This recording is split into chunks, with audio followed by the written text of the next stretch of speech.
Vamos entrar então em alguns dos temas, pelo menos polêmicos, né, que Coríntios trata. E eu quero falar desses que o senhor citou, mas antes, um que chama bastante a minha atenção é quando Paulo vai falar lá no capítulo 7 de Coríntios sobre o casamento e sobre o ser melhor casar ou não casar. E aí, reverendo, o que aquilo quer dizer? Até porque Paulo fala, né, como se fosse, ó, minhas palavras, não a de Jesus. É melhor que não se case. O que quer dizer esse texto? Para entender isso aí, e você tem razão, essa é uma das passagens mais difíceis de 1 Coríntios e que me passou despercebido, mas é complicado, é muito complicado.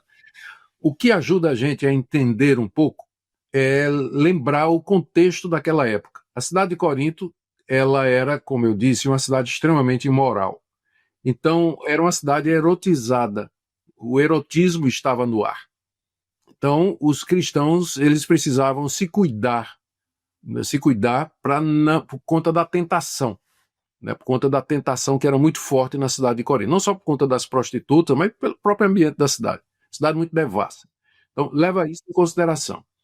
Segundo, a igreja estava sendo perseguida. Havia uma perseguição da parte dos patrícios e dos judeus contra os cristãos. E isso sempre houve, desde o começo. O livro de Atos está aí para mostrar isso. Então, lembrar, a igreja vivia sob a pressão da tentação sexual, ela estava sendo perseguida, e o pensamento dominante naquela época era aquilo que nós chamamos de neoplatonismo, era a filosofia dominante na época.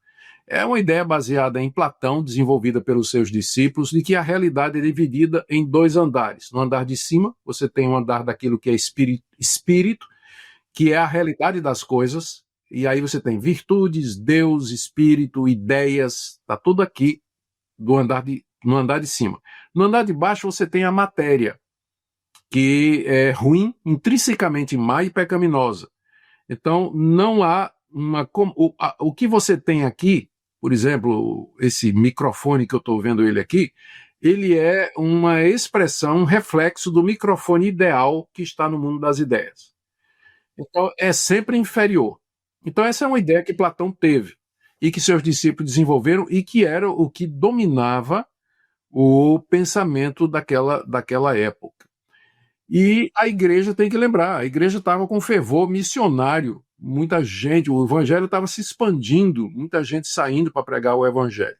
Nessa situação, os coríntios perguntaram para Paulo, eu quero servir a Deus melhor. O que é melhor, casar ou ficar solteiro? O apóstolo Paulo disse, nesse caso, é melhor que você não toque em mulher. Se você quer, nas circunstâncias em que vocês vivem, é melhor ficar solteiro. Mas, se você não consegue se controlar, se case, porque é melhor casado que viver abrasado. Né? E o abrasamento ali era muito fácil. Então, quando você leva em consideração isso que o apóstolo Paulo está dizendo, outra pergunta que eles fizeram, eu posso viver com meu marido sem ter relações sexuais? Por quê? O porquê da pergunta? Porque a relação sexual envolve corpos. Corpos são inferiores, porque são matéria. Na visão deles, né? Eu quero ser espiritual, e o casamento é um empecilho, porque tem essa questão física. Né? Aí, e o apóstolo Paulo diz, não tem isso não. Se você casou, sexo é dívida. Vocês não se abstenham, a não ser por um período limitado de tempo e por comum acordo para que o diabo não tente vocês. E Paulo diz, olha, aos solteiros e viúvos eu digo que, dadas as circunstâncias, é melhor você ficar casado, ficar solteiro. Por quê? É mais fácil você escapar de uma perseguição solteiro do que arrastando pela mão 3 crianças e outra na barriga, né? Então, todas essas circunstâncias, elas têm que ser levadas em consideração para você entender por que Paulo defende o celibato no capítulo 7 como sendo a melhor opção, embora dizendo que para ser celibatário você tem que ter domínio próprio. Você não pode viver ardendo em desejos. Então, se você consegue se controlar, não está ardendo em desejos, consegue viver sem a realização sexual, a opção da solteirice é excelente para o cristão. Agora, você tem que ver as circunstâncias em que o apóstolo Paulo disse isso. Paulo diz, eu quero que vocês sejam como eu sou. Paulo não tinha mulher. Ele era solteiro ou viúvo, mas ele vivia sem mulher. Independente, Saul, eu acho que hoje falta dar essa opção para muitos solteiros adultos. Porque hoje a gente vê o casamento como sendo o padrão e se você não casar, você não vai ser realizado ou feliz. Não é verdade. Certo. 1 Coríntios 7, então, fala sobre isso aí, né? E diante disso, reverendo, como fica aquela expressão de Paulo de ser uma opinião dele, né? De ser, minhas palavras e não a de Jesus? A gente deveria considerar isso como se fosse um texto com menos importância, então, do que as palavras de Jesus? Não. Paulo diz isso para responder a pergunta, posso me separar para poder servir melhor ao Senhor? Essa é a pergunta que veio para ele. Aí Paulo diz, com relação a isso, digo, não eu, mas o Senhor, que o marido não se separe da sua mulher e a mulher não se separe do marido. Paulo está se referindo a Mateus 5 e a Mateus 19, onde o Senhor Jesus fala do casamento, dizendo que aquilo que Deus uniu, o homem não separe. E que se alguém largar sua mulher, não sendo por causa de relações sexuais ilícitas, essa pessoa está cometendo adultério. Então Cristo já havia se pronunciado sobre isso.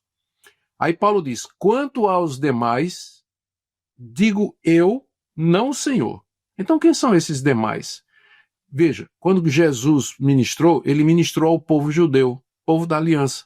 Então aquela palavra de Jesus, né, aquilo que o homem ajuntou, que Deus ajuntou, o homem não separe, foi dita para os judeus, para os crentes do Antigo Testamento, por assim dizer. Só que Jesus nunca disse nada no caso de uma mulher crente casada com descrente, porque não era esse o caso durante o ministério de Jesus. O judeu casava com o judeu.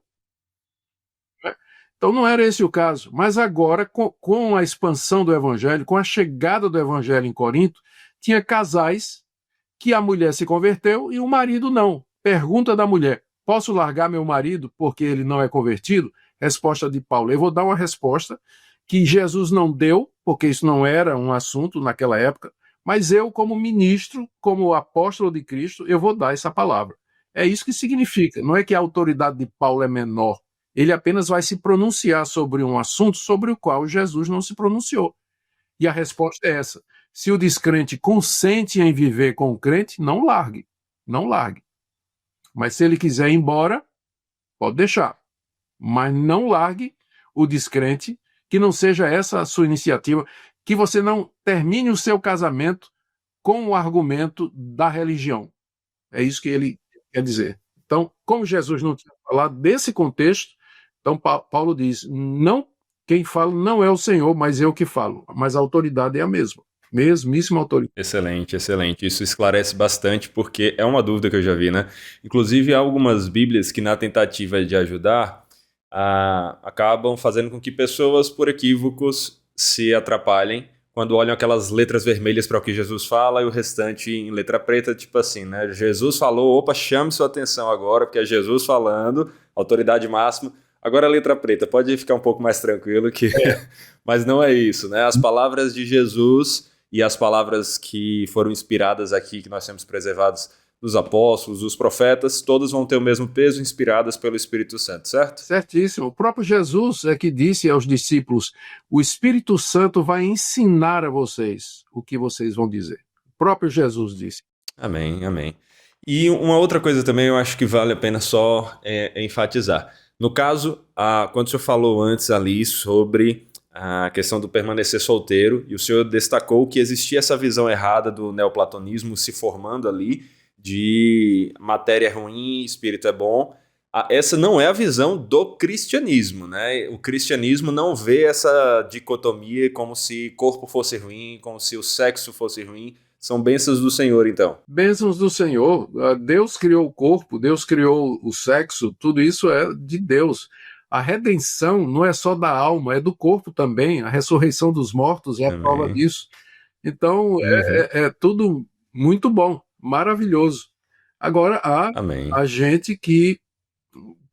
eu acho que tem gente que teria sido mais feliz se tivesse ficado solteiro. Olha, porque não tem é uma coisa a se pensar. Não tem o dom de casar. Não tem um dom de... Fica aí uma reflexão, realmente. Mas casou-se, agora permaneça fiel, não termine seu casamento, glorifique ao Senhor ali também, não é isso? Aprenda a amar o seu cônjuge, respeitar, ser fiel e Deus vai abençoar.